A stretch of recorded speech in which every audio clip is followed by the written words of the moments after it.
Hello, hello, and welcome to the Break Up with Stress webinar. I'm so happy to welcome you all. I'm so excited that this is finally happening because this is one webinar I have postponed a lot, like a whole lot, and it's finally happening. So tell me, where are you joining me from? And tell me your name and where you're joining me from. I'm Ezinate Nnamdi Louis, and I'm joining from the United Kingdom. Where are you joining from? Let's get to meet ourselves while we wait for other people to join in. So this webinar should start at 7 o'clock. So we still have about 2 minutes to welcome everyone. Let me see the comments. Let me see your comments. It's so warm here. It's really warm and it's a nice weather. So where are you joining me from? Okay. We still have a few more minutes to go and we'll get started. If you can hear me clearly, please do let me know. If you can hear me clearly, please let me know, okay? Sound check, video check. If you can hear me clearly, please let me know. And also do let me know your name and where you're joining me from. Okay. Why am I not seeing any comments yet?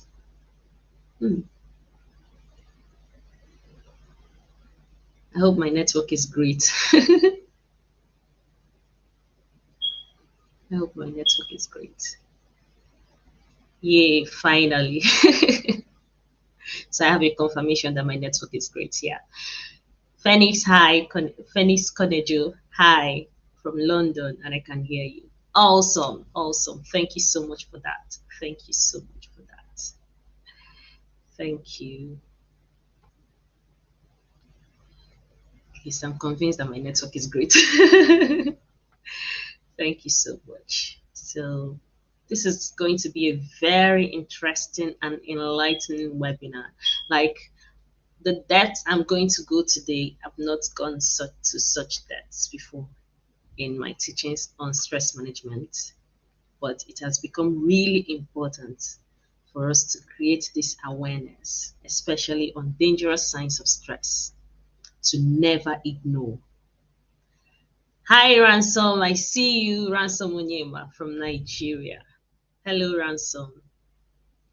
So I've worked with Ransom previously, and he creates great content. Nice to meet you again. Okay, so while others are still joining, I believe it's important to respect our time and also get started quickly, okay, so that we can finish on time. People can catch the replay. That's great. I'm going to be sharing my slides. Okay. Let me know if you can see my slides. Leave me a comment if you can see the slide. Let me know in the comments. So as much as possible, I would want this to be interactive. So just make yourself comfortable, no distractions as much as possible. I know it's Sunday. Yeah, it can be tough, but as much as possible. And also, if you have a pen and paper somewhere you can just take notes, that would be great. Let me know if you can see my screen, if you can see my slides. So I just have a few slides to share, but information packed. Okay. Can you see my slides? Or rather, let me assume that you can see my slides. Okay. So let's quickly get started, guys. Thank you. Today I'm going to be teaching break up with stress. So interestingly, this topic is not something that just came to me like that. You know, I put the idea in a group and I was asking people to give me insights on how to present this. And interestingly, most people came up with the topic break up with stress, which actually made sense because it's very common that many people are in toxic relationship with stress even without them knowing. Okay, so by toxic relationship I mean you're there, you're being stressed, you're going through the stress symptoms, but you've become so familiarized with it that you feel is normal, whereas your life is being ruined, your mental health is shattered, you know. So this topic is the perfect topic for what we are going to be dealing with this evening. Hi, Esther. I see you. Hi, Esther from Nigeria. Thank you. Thank you. So, who am I? I know that so many of you haven't met me before. Yeah, because the people that registered for this webinar, most of them haven't followed me on social media before. So I know a lot of people don't know me. So it's very important for me to explain to you who I am. I've put different pictures of myself to make it even more interesting. I know that the first one on the upper left part of the screen is going to be the most obvious one to most people. Okay, so that is me being a mom. Okay, I have two lovely children. One is 3 and the other one is 1. As at the time I'm making this video, so my hand is full, I know.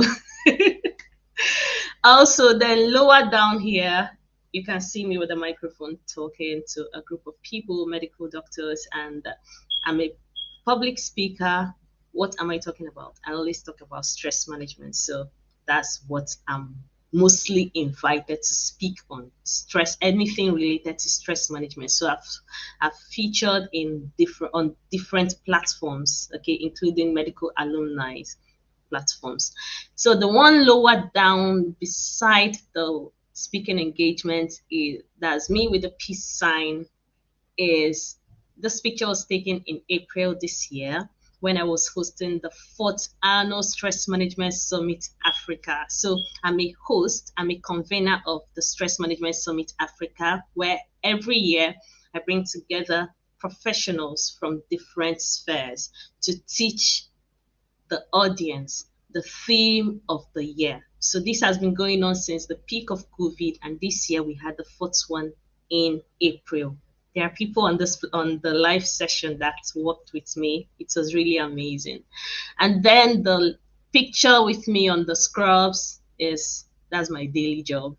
I'm a medical doctor. I work in emergency medicine, emergency department here in the UK. So this is kind of a summary of who I am. Okay, although I wear a few little other hats, but these are the major ones. So going to the next one, I've been a doctor for the past 8 years and stress management coach for 5 years. So a little bit background is in 2018, I encountered a career gap. Okay, it wasn't planned, it wasn't intentional, it was just part of life that happened. I graduated in 2015 as a doctor, and I had this plan of what my life was going to be, maybe in the next 5 years, next 10 years. But by 2018, my career just halted suddenly. It was beyond my control. So within that waiting period, I stumbled upon a new passion. Okay.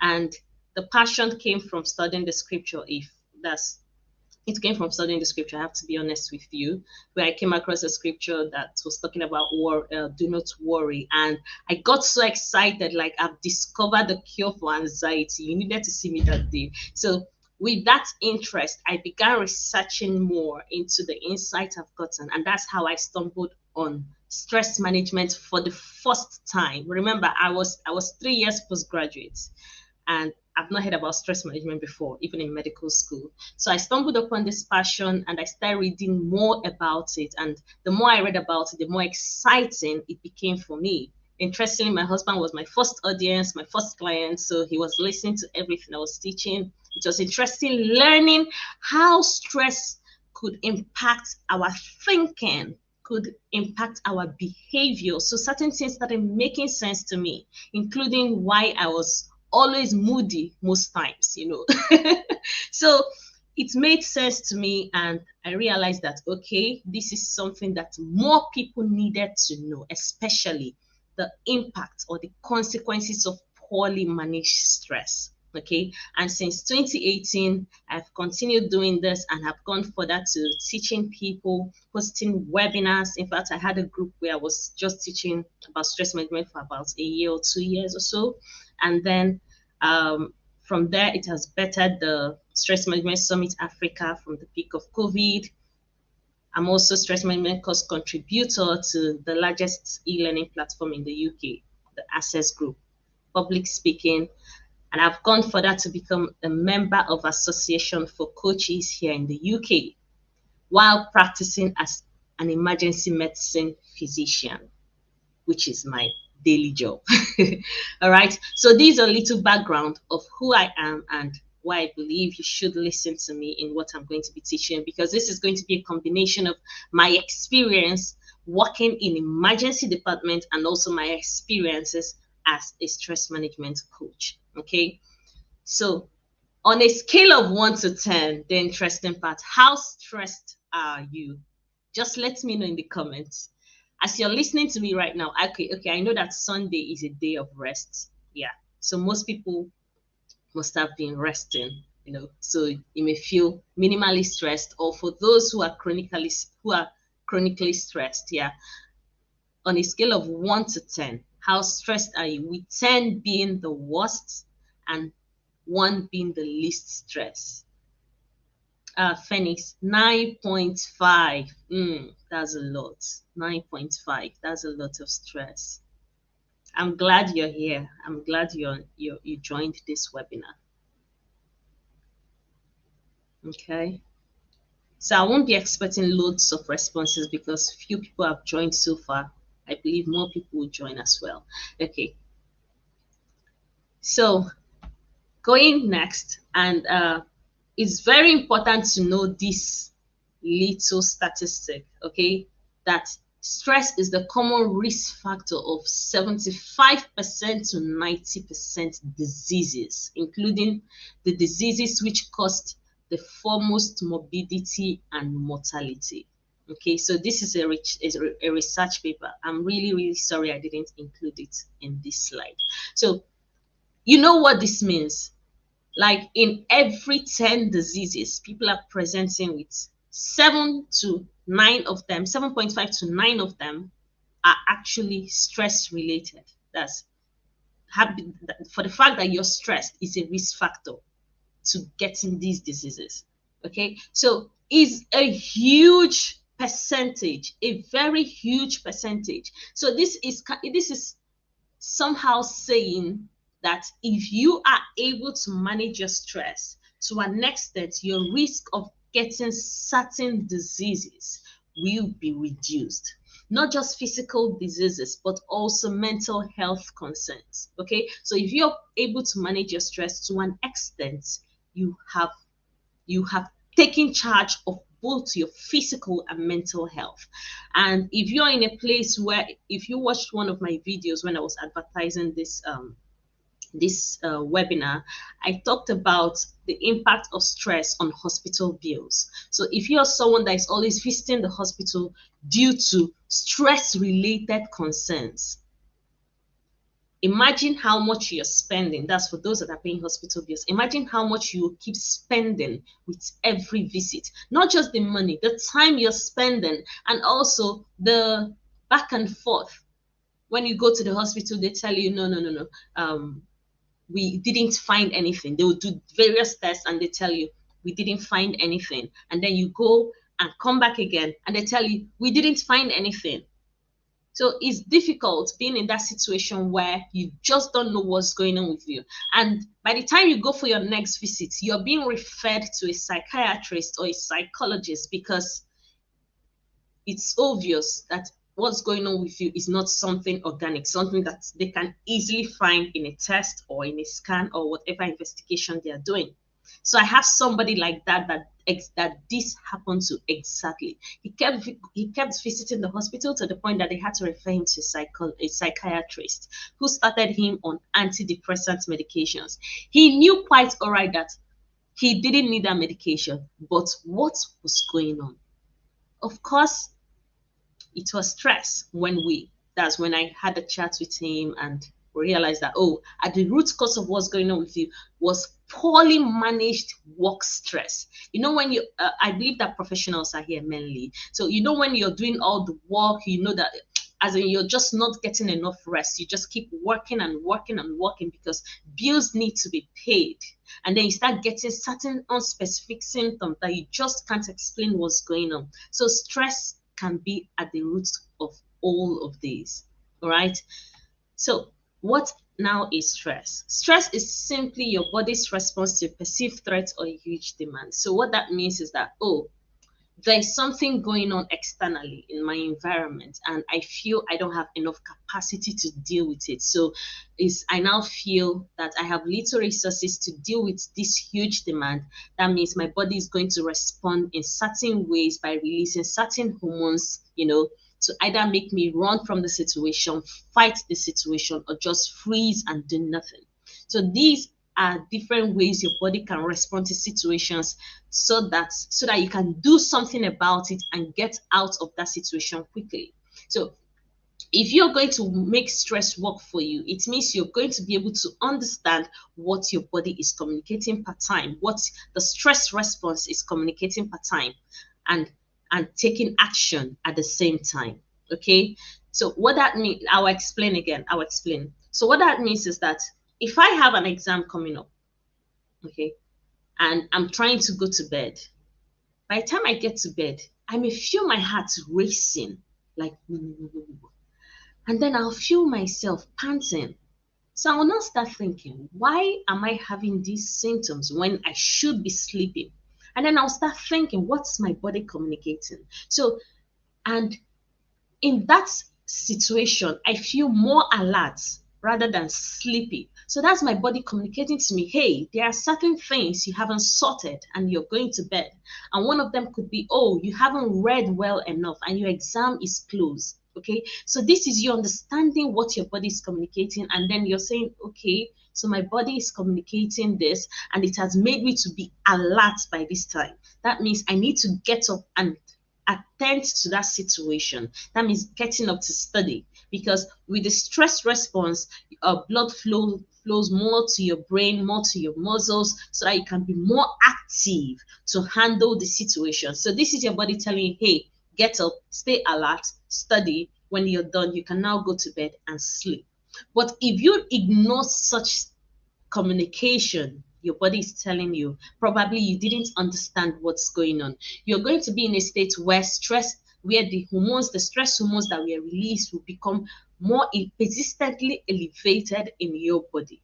Okay, so when stress hormone is persistently elevated in your body, that is when it will start leading to certain health complications. So making stress work for you is your ability to quickly understand what your body is communicating per time so that you can take action immediately. For instance, people in relationships, okay? So you had a quarrel with your partner and then all of a sudden your heart is panting. You know that there is no rest. You don't have peace of mind at that moment, okay? So those hormones have been raised and they are communicating stuff for you to take action.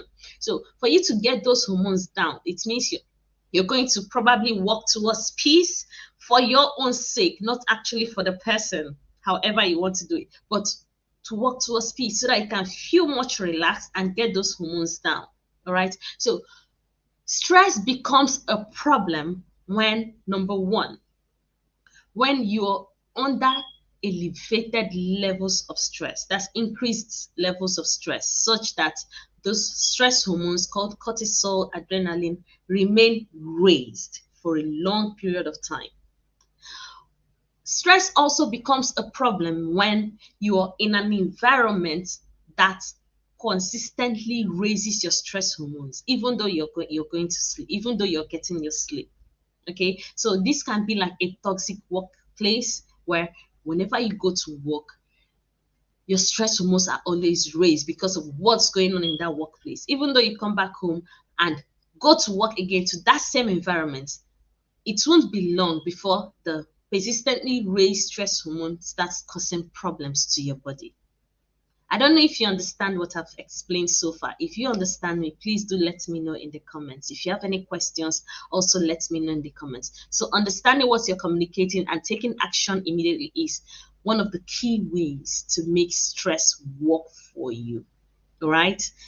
And then we are going to go to the meat of today's webinar, and that is dangerous signs of stress you should never ignore.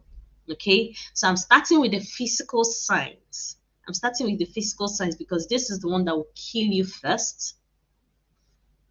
Then we'll go down to behavioral signs and mental health signs. All right, so if you understood what I explained earlier about making stress work for you, please do let me know in the comments. If you have any questions, also ask me in the comments. Thank you.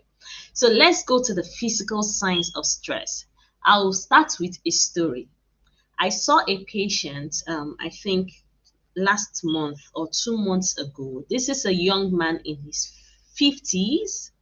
He's a gardener. So while he was in the garden, he was getting this chest pain. And he ignored it the first time. And I think a week later, he was also in the garden working. The pain became worse. So he thought it was like muscular kind of pain because of the stress of the job. It's physically strenuous. So because of stress of job, he thought it was one of those muscular kind of pain. Even when I saw him and I pressed, come on, he was quite tender. So it was like a muscular kind of pain. But because of the story, the history, and the risk factors of this man, which I'm going to get to, risk factors, okay, we still went ahead to rule out anything like heart attack. Okay, his ECG was fine. ECG is basically tracing of your heart that can show if there has been any changes, like insufficient blood supply to your heart. So his ECG was fine until we did the blood test, the one that checks if there is any heart attack activities going on or any injuries to the heart going on. And it came back in its thousands. So this is something that should be less than 2. And his own came back really high. Okay. So what I'm explaining to you is, before me was a man who was experiencing heart attack at the moment I was seeing him. And immediately he was moved to the coronary unit to get sorted. They took care of him there. All right. So why I'm saying this is that one of the dangerous signs to never ignore is chest pain. When you get chest pain, you'll be like, maybe it's just the muscle. You're getting chest pain. Sometimes it's going to your neck, it's going to your arm. It's just the muscle. Don't ignore it. Okay? Don't ignore it. It could have been stress triggered, but whenever you are getting any physical signs of stress, please rush to the hospital immediately so that they will rule out anything serious going on. So it's better you go to the hospital and you end up saying, okay, it was actually a waste of time, than you end up dead. Now, this same man I told you about, his dad had exactly the same story. His dad was about the same age, a gardener, working in the garden. No one was around. And the next time they found him, he was dead in the garden. So he died of heart attack. So it was like the same thing replicating in the life of this young man. All right. So which brings me to risk factors. There are some of you who shouldn't be exposed to certain kind of things, especially certain levels of stress, because of your health background, family history, certain risk factors, or certain lifestyles that will worsen the signs you're going to experience. Okay, so there are some of you who shouldn't even be exposed to certain levels of stress.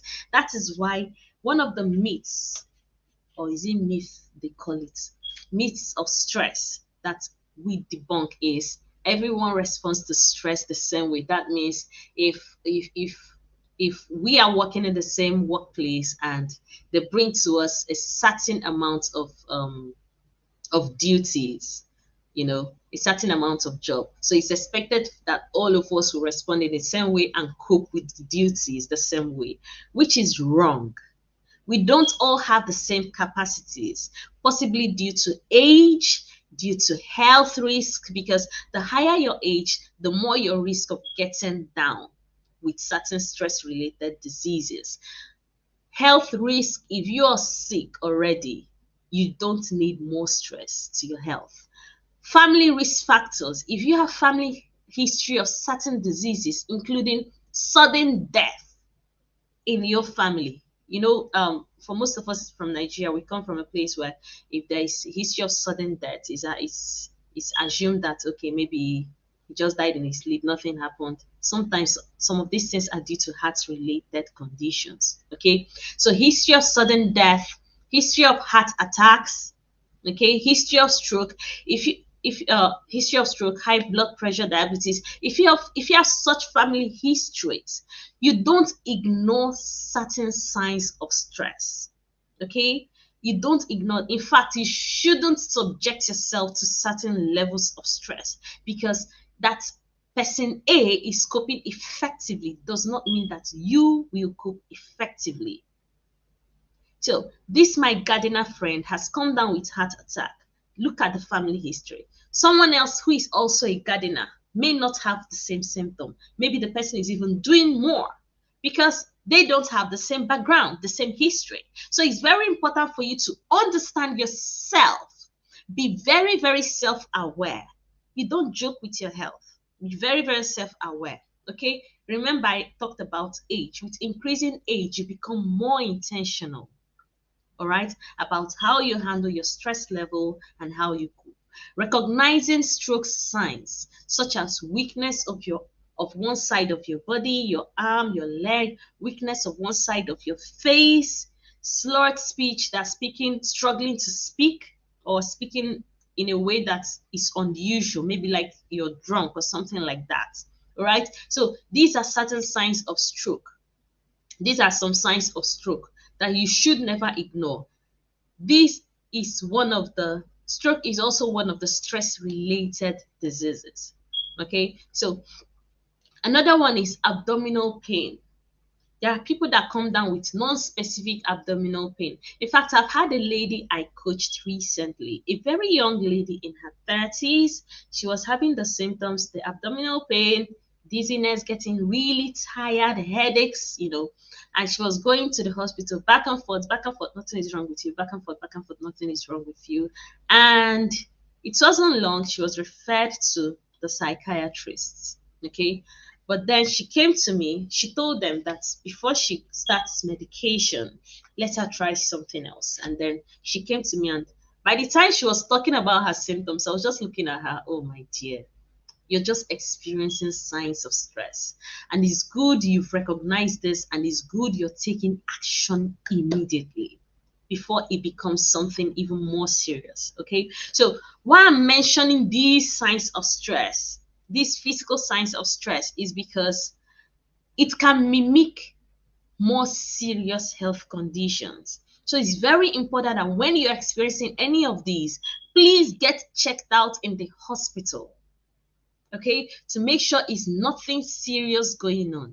It's better you go there and it ends up being a waste of time than you didn't go and it ended up being something serious that could even lead to loss of life. Right? Excessive tiredness, headaches. There are headaches that are stress related, and there are also headaches that can be very serious, that can lead to loss of life. Headaches that are due to bleed in the brain. Okay, you have back pain, shoulder pain, rapid weight loss, people that have ulcers, getting worsening ulcer symptoms, people that have high blood pressure, struggling with the control of their blood pressure, people that are diabetic, struggling with the control of their blood sugar, all because of stress. I don't know if you understand. Please let me know. Let's make this more interactive, guys, so that I'll know that you're flowing with me. If you're understanding what I'm saying, or if you can relate to any of the things I'm mentioning, please type in the comments, okay? All right. So that is for the physical signs. Now we're coming down to the behavioral signs. Now, what I'm talking about the behavioral signs is that some of you, some people are behaving in certain ways without knowing it was due to stress. Okay.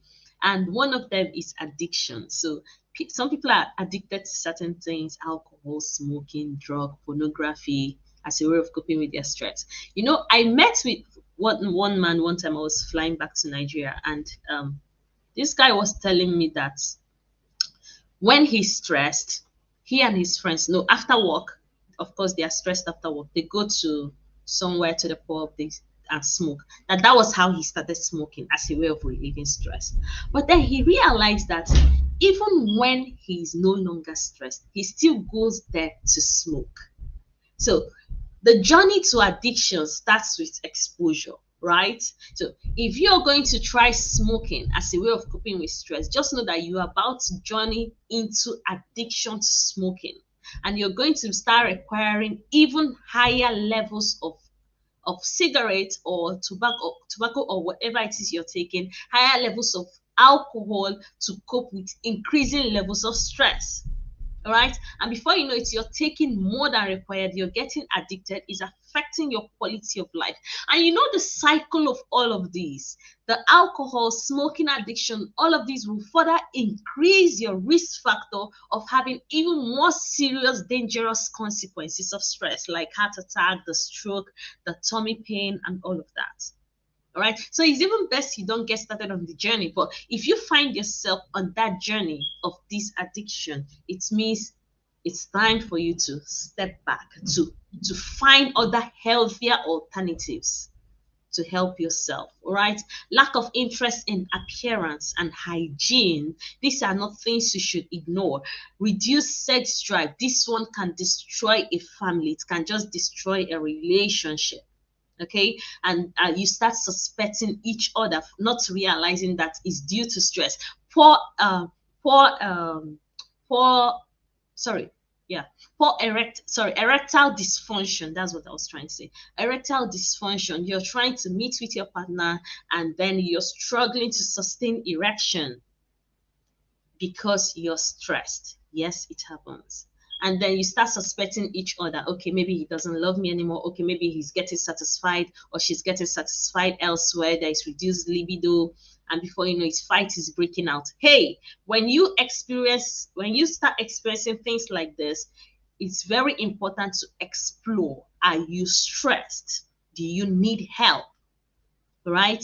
And then withdrawing from people. In fact, I have a friend right now that is actively withdrawing from people right now. She's under high levels of stress from marriage, and she, in her defense, she doesn't want to trouble people, but on the other hand, she's actually withdrawing from people. All right, is a dangerous sign, because before you know it, it can lead to depression. Before you know it, you're talking about self-harm. Before you know it, you're talking about suicide. So do not ignore these signs, especially when you notice it in other people. And then you're becoming the irritable one.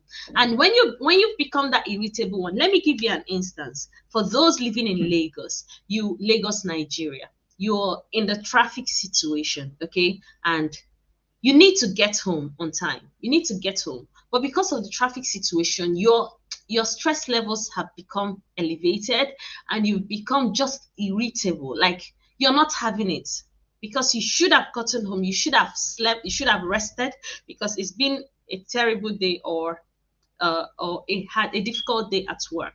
So because of the accumulated levels of stress, you get home. If you're married with kids, your kids are running to you. But because you are stressed, because of the increased levels of stress, and you're irritable, rather than receiving or embracing the warmth from their welcome, you are rather noticing a banana peel on the floor that should have been picked up. Okay, so because you are irritable, you're now very sensitive to errors, okay, rather than noticing the goods. So because that banana peel is there, you start shouting, who kept this there? Who kept this here? Take it off. You're shouting, you're getting more stressed, and then at the end of the day, you realize, okay, you overreacted. And then you tell yourself, okay, I won't do this next time. But because you didn't know it was due to the exposure, due to poorly managed stress, you do it again, over and over again. And before you know it, you're getting a tag in the house. Your children are knowing you as, okay, mom or dad is always angry, the angry parent. You realize they are preferring one parent over the other. They are preferring your partner over you. It's not because you chose to become like that, but because of poorly managed stress that has made you to become irritable and overly sensitive, overreacting to situations beyond expectation. All right. So this is one of the ways stress can affect your behavior and give you unacceptable or unwanted name tags. Are you following? Okay. Phoenix is following. Esther is following. Nicole, I see you. Amaka. Hi, Amaka. Okay. And then again, poor sleep is one of the dangerous signs of stress. In fact, poor sleep causes stress, and stress causes poor sleep. So it's like a cycle.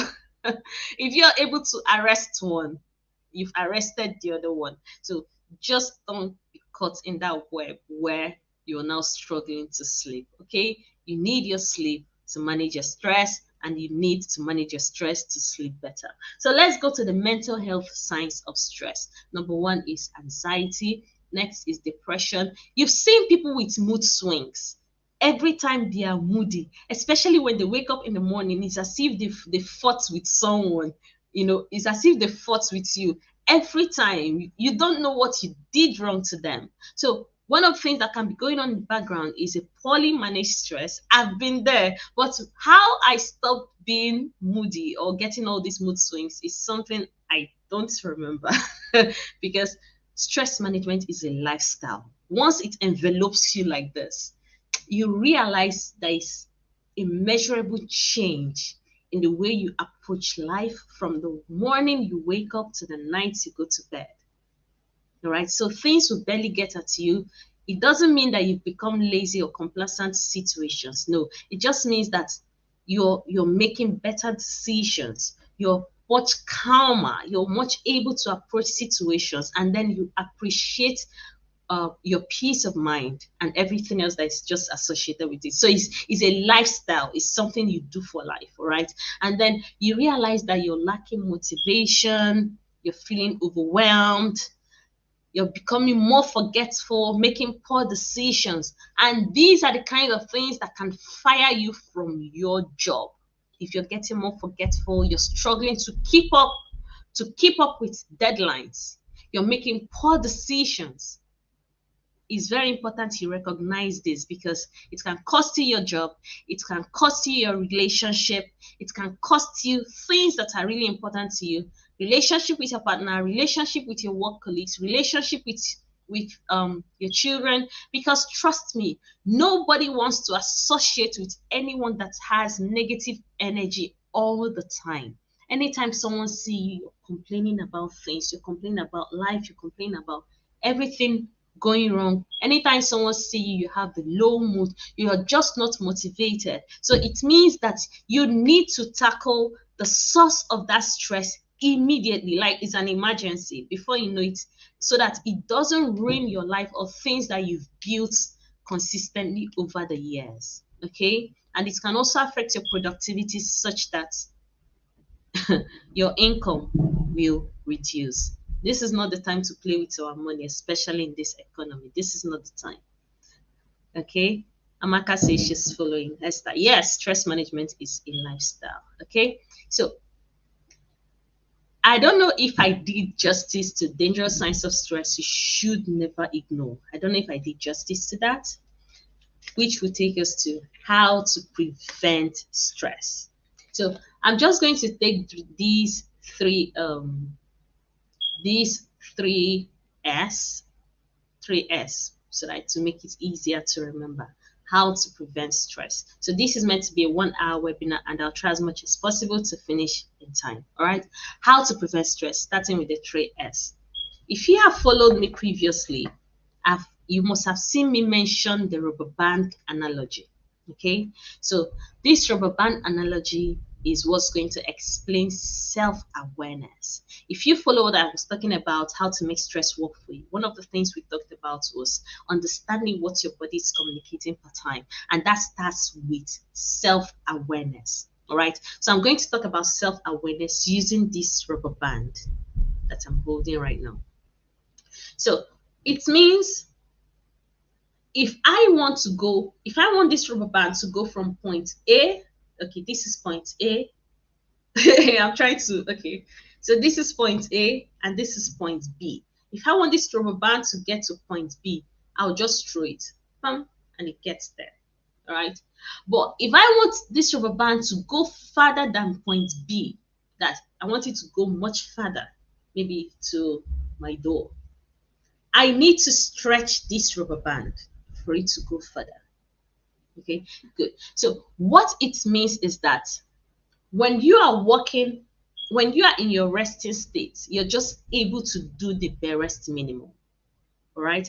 But if you want to do more, if you want to be more effective or produce more, it means you're going to stretch yourself, all right, to be able to produce more.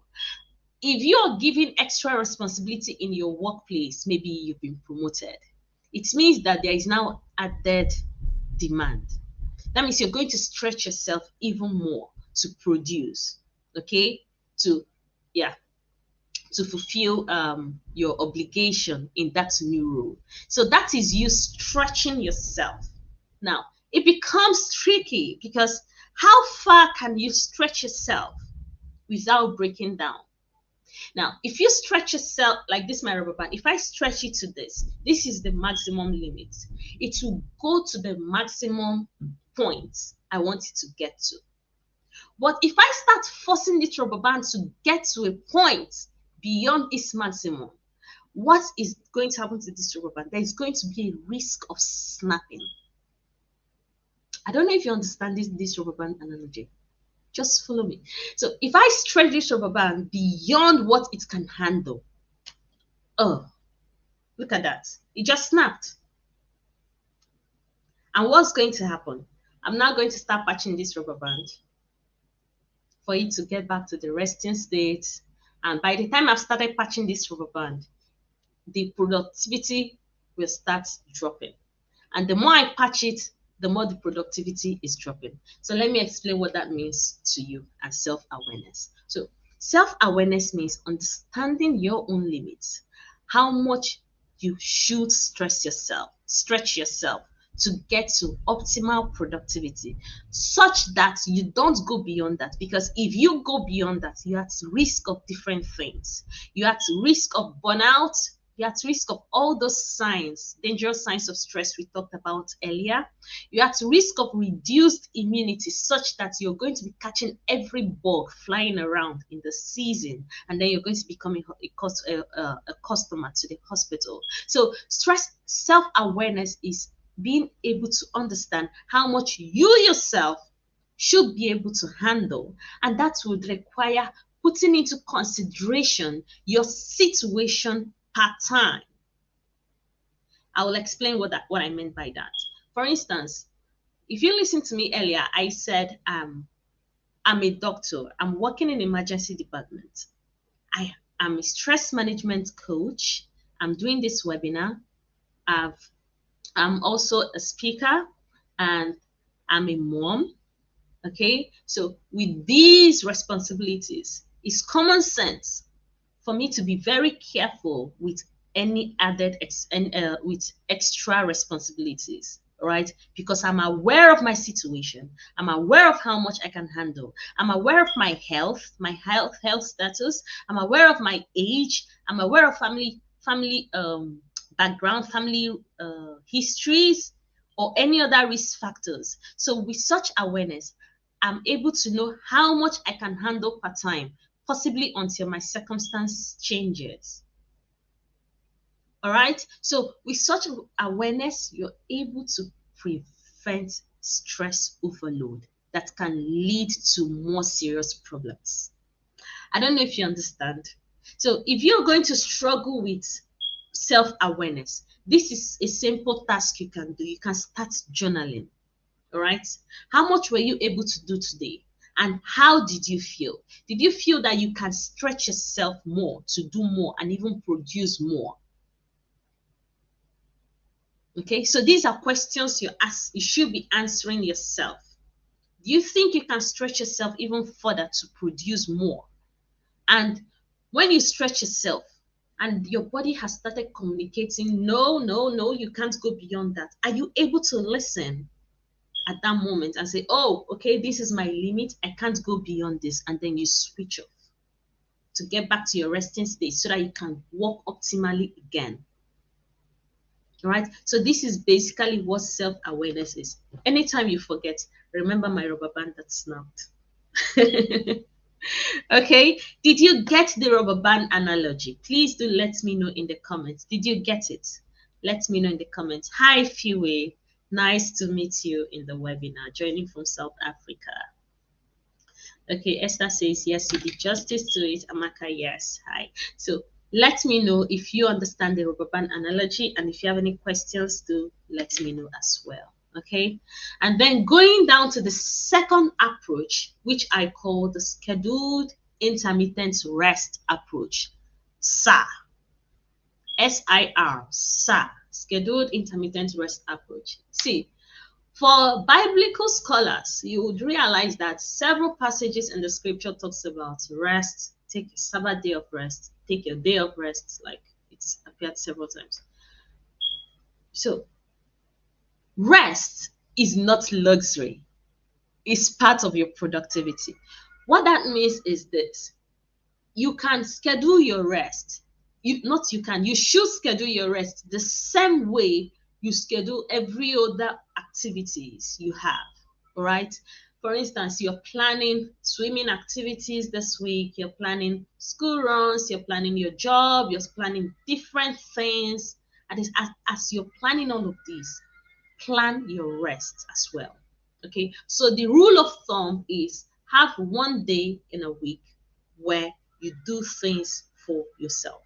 All right. Now, I'm going to use my story to explain how this scheduled intermittent rest approach came up. During my NYSC years, my mandatory youth service years back in Nigeria, that was, I think, 2017. Yeah. So I had a lot going on for me. I was working in a busy department then in Asaba. At the same time, I was learning different skills. I was learning how to sew. I was learning wig making. I was just learning them for my own. Like, I just wanted to learn them, not for commercial purposes. And I was also preparing for the PLAB exam to practice in the UK. So these four things, I also needed to give time to my family. So these were all going on for me, okay? And with all of these, I was consistently overwhelmed. I was struggling to sleep. So I was working from Monday to Sunday, no rest. I didn't even have time to cook my food. So I was ordering meals most of the time. All right. Even the day my mom visited my home and she was like, you really need to take a break. Instead of listening to her, I actually turned it to a bragging right. Okay, I can do this, I'm doing that, I'm doing this, I'm doing that. Until the day I became unwell, I became very sick. I had to go to the hospital. So the first things usually is to check malaria to see if you've got malaria. I didn't have malaria. So I was too weak to even go home. So they had to admit me to give me some fluid. All right. So I was in the hospital. Okay, that day I got home and I was forced to rest. The money I spent in the hospital, the time I spent in the hospital, and the extra days I needed to recover were a lot. If I had listened when I was told, hey, you needed a break, this would have been prevented. Okay. So I started observing, okay, what can I do differently to make it better, to make my life better? That was how I introduced, okay, on On Wednesdays, I do the minimal. And the minimal is go to work, come back. Don't do anything else. Don't attend anything else. Okay. Wednesdays and Sundays were my off days. And believe me, my productivity soared because previously, where I was doing the sewing training, they were already warning me that I wasn't doing excellently well. Where my lab examination group, my study group, have already warned me that I don't contribute effectively. So this was me doing different things, yet suboptimal productivity. But with my scheduled intermittent rest that was introduced, I realized that I was resting more and my productivity soared. So I was more attentive. I was able to understand sewing. Oh my God, for people that sew, you know that sewing can be really, really mentally draining in the sense that there are lots of calculations to do. So you need clear mind to get it right. So my productivity soared.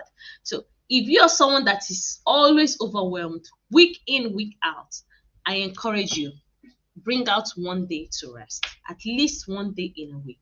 I know that our economy may not afford you 2 days in a week, yeah, but you can bring out one day in a week to just rest, or another day to do the barest minimum, even though you're not resting completely, but at least you're just doing the barest minimum because you need to be strong to keep going each day. All right. So that is the scheduled intermittent rest approach. This is how to prevent stress. That is what we're talking about now.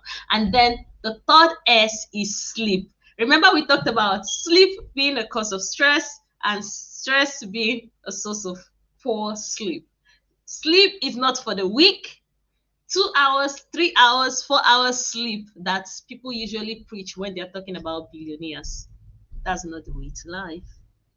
There are several studies, several researches that has been made on the importance of sleep. Sleep is part of your productivity. So when you sleep, you're giving your body enough time to mop up the toxins that has accumulated in the brain. So that and then that's also the same time that important information is stored safely in your memory, and it keeps your memory sharp. It helps prevent memory problems later in life, and also reduces your risk of certain diseases because poor sleep has been linked to certain diseases, including type 2 diabetes, heart diseases, stroke. All right. So you need to sleep adequately. And when I tell people about sleep, it's not just about the number you put in.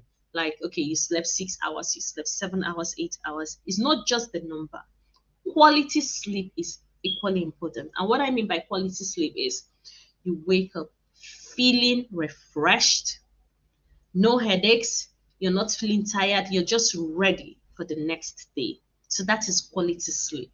And how you can achieve that is making sure your room is dark. Have you noticed that people sleep more in the libraries?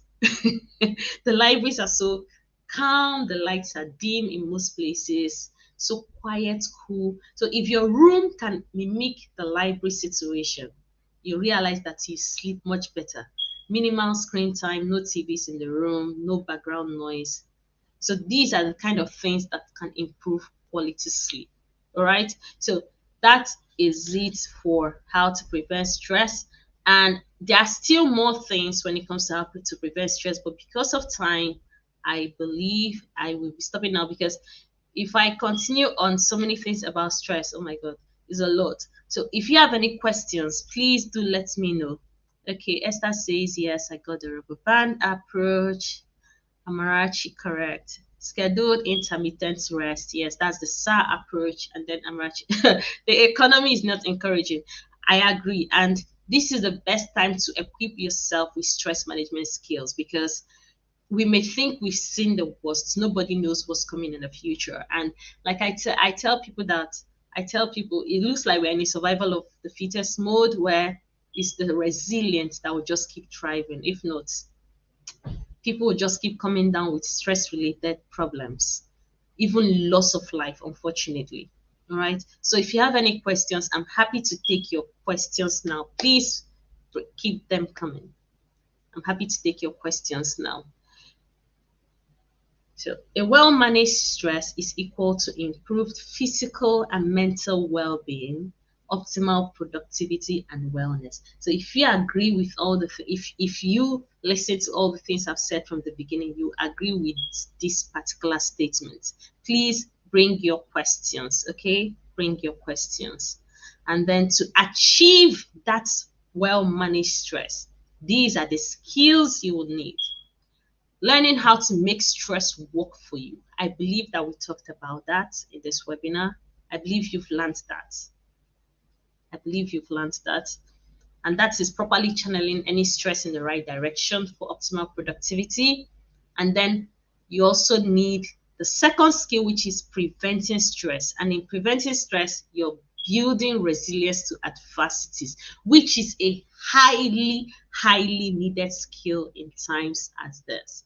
I told people that we are my Thriving Olive tribe before the tribe ended. I told them that last month in May, last month, my car was stolen from the driveway. Okay. And when the car was stolen, I knew all the inconveniences that were going to happen with regards to not having a car to drive. But then the first thing that was on my mind when I learned my car was stolen was to eat because I was really hungry. So why I reacted that way rather than panicking or freaking out or crying, why I reacted that way was because I have built resilience over time. I have made stress management my lifestyle to the point that to an extent, I know how to respond to certain situations. So stolen car is a big deal, even though at that moment I didn't know what was going to happen. But my response at that time was so calming that my mom was looking at me like, is this girl okay? So it's a lifestyle that will serve you for life. All right. So learn how to build resilience to adversities. And also the third skill you're going to learn is how to instantly distress. Okay. Because whether you like it or not, you're going to go out there and somebody is going to get on your nerve, maybe on the road or in your workplace or at home. Your ability to stay calm in chaos and make best decisions that you don't regret is a skill, right? And then the fourth skill you're going to need is managing chronic stress. And managing chronic stress means you're going to be able to manage whatever thing is going on with you right now, such that you're able to prevent harmful effects of stress, including loss of meaningful life, whether it's loss of life or reduced quality of life due to physical health concerns or mental health concerns, right? So these are the skills that I highly recommend if you want to make stress management your lifestyle. Unfortunately, I won't be able to explain all of these in a 1 hour webinar, free webinar. I won't be able to explain all of these. So that is why I'm introducing my comprehensive stress management course, right? If you found this particular webinar insightful, now imagine what you're going to get from this course. And the beauty of this course is that I made it to be really, really simple. I don't want to create a stress management course and you are stressed watching it. It beats the purpose. So I made it to be really easy, those 2 to 4 minutes short videos that you learn, you get equipped with a particular skill, and you're really ready to run. So that is what I've done in this course. And the first time I launched this course was I think 2020. Yeah, 2020. So these are the feedbacks I got from that course. Like it was really amazing. So the first time I launched that course, I did it for the purpose of people that wanted to become stress management coaches. But I realized that people who are watching the course to be able to become coaches to help others, we are having their own stresses being managed, sleep being improved, different stress, aggressiveness being managed. So it was really an interesting turn that their own stress was being managed even before getting to help other people manage their stress. But this time around, what I've done is to make the course to be only for you to manage your own stress. If you want to learn how to help other people, that's a different ball game. Like that is a whole lot of training. All right. So this is what the course entails. Okay, the science, you will learn the science of stress. I talked about the cortisol, the adrenaline, the hormones that are released when you're stressed. So you learn the science, how to make stress work for you. We talked about it here in the webinar. How to recognize your signs of stress. We talked about most of it here. Practical ways to prevent stress. There are still more. I think about 6 or 7 of them. Yeah. So I've talked about 3 of them. How to instantly distress. This is a skill you need because you don't want to be making decisions that you keep regretting over and over again. Okay, you don't want to be that one that is always struggling to control how he or she is feeling, and then you say words that you wish you could have taken back. Okay, but the damage has been done. And then how to manage chronic stress before it ruins your life. You don't want to be that person that is always visiting the hospital all the time because you're looking for solution, whereas you just don't know what's going on. All right. So how do you help yourself out of this situation to work at optimal productivity and to be that kind of person you want to be known for, and not the kind of person that the stress is making you to be? Dangerous stress coping habits you must avoid.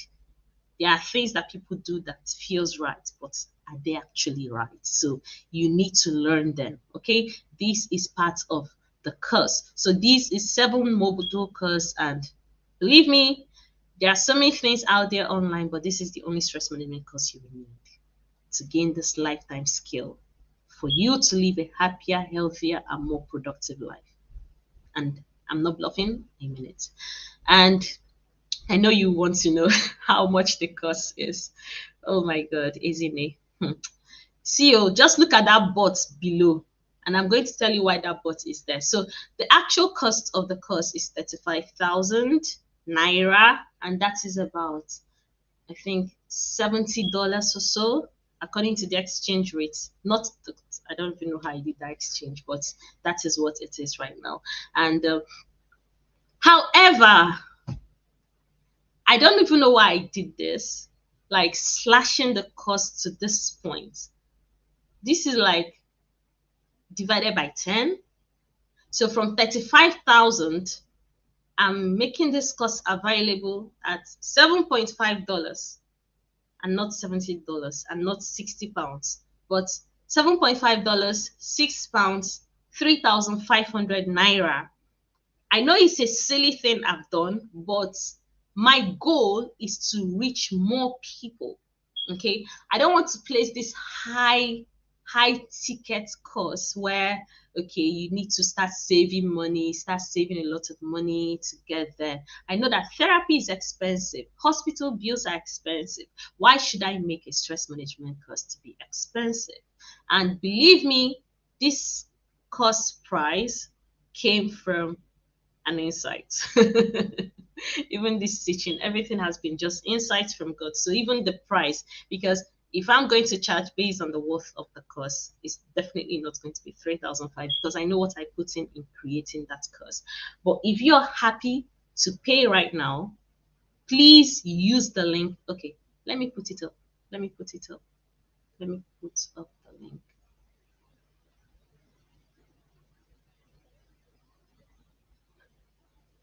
Just use the link to quickly get the course. Okay, I'm still waiting for your questions. I've not gotten any questions so far. Does it mean that I explained so well that nobody have any question for me?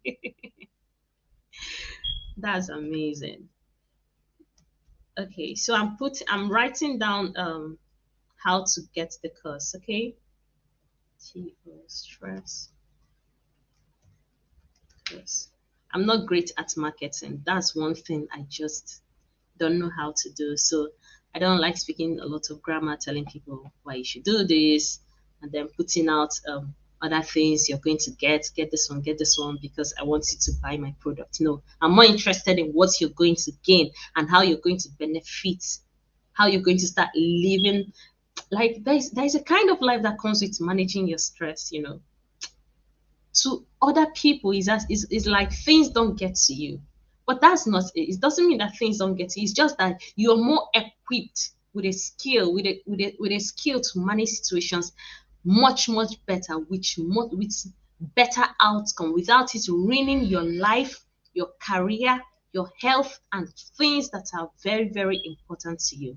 Okay, so if you are happy, just pay today, pay this price today. I don't even know how long this is going to be, 3,005 for, but this is what it is at the moment. So I will really encourage you to get this right now. Okay, don't delay, don't procrastinate. It's about your life, your health, your happiness, your productivity, not anyone else. All right. And this is more feedback from the previous one. I talked about from the previous participants of the course. I talked about relaxation techniques, being super, okay, someone was super aware of her body. And okay, this is someone says the lectures resonated with me because early in the year I was mega stressed and I had over 60% of the stress symptoms you outlined. It was that bad that eventually had to resign from work, and over time I got my body back. Yes, stress can make people lose things that are really important to them. Okay, Wayemi was talking about how her toddler preferred her dad to her because she was always nagging the little man, not knowing that it was stress. Yeah, one of the lectures opened her eyes to um to what was going on, and it also helped her find solutions to her problem. And then, oh, this is it. This one says I would have registered previously if they had known what they knew at the time they took the course, their lives would have been better, which is the truth. Okay, so stress management is a life-saving skill that will reward you for life. Once you have the skill, you have it for life. Once you have the skill, you have it for life. All right. Esther says, beautiful presentation, evening well spent. I'm so happy to read this, Esther. Amarachi, yeah, the bedroom should be free from any distractions such as books, radio, TV. You're right. Fiwe, I really battle with stress. Oh, thank you for the insightful webinar. I'm really happy you got value. And for those that have paid for the course, I see you. You've made a great decision. Believe me, you've made a great decision paying for this course and getting access to it. Marachi, resilience, distress, yes. Phoenix says, thank you for your time and energy. This has been amazing. I'm really glad you got value. Rosalind, good evening, doctor. Please, will there be a replay of this session on your page? So I'm going to send out the replay to the emails of everyone who has registered. So I'm going to send out the replay, okay? For those who are, I know that Sunday is not the best time, but it has to be done rather than delaying, okay, when it's going to be the best time and then denying people of something that should help their lives. So I think that would be it. For everyone who has paid for the course, you have made a great decision. For those who have joined, thank you for the time. I enjoyed the time with you, and it's really exciting to teach stress management in a very different light for the first time. So thank you. My battalion just arrived now, so that is the sign for me to sign up. Have a lovely evening. Have a lovely evening, everyone. Have a lovely evening.